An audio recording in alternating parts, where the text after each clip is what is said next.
విశాఖమన్యం పెదబయలు మండలం బురదమామిడిలో ఎదురు కాల్పులు జరిగాయి. 2 మావోయిస్టులు మృతి చెందారని, తమ కానిస్టేబుల్ ఒకరికి గాయాలయ్యాయని పోలీసులు చెబుతున్నారు.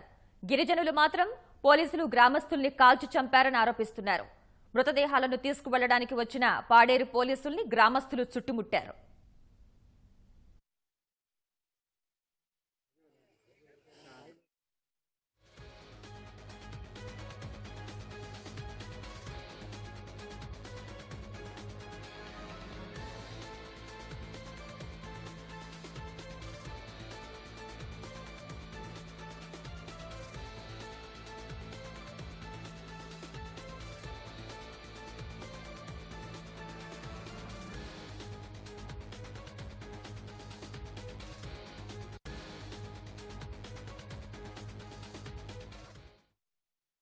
వాళ్ళు గిరిజనుల నక్సలైట్ల అని పరిశీలించి కూడా పోలీసులు కూడా పరిశీలించాలి. వాళ్ళు పంట పొలాల్లోనే కాపలకు వెళ్లుకుంటూ పిల్లులు వెంట వెళ్లుకుంటూ వాళ్ళు మరి వెళ్తున్నారు. అలాంటప్పుడు గిరిజనులు ఎవరా నక్సలైట్లు ఎవరా అనేది వాళ్ళు కూడా పరిశీలించాలి.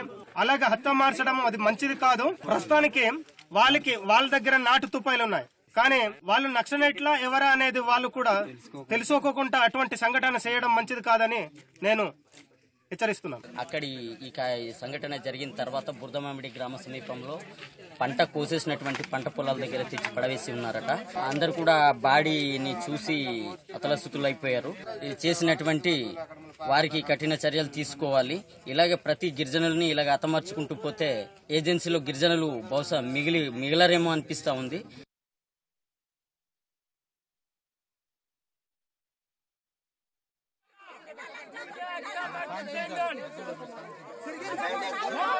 ఇలా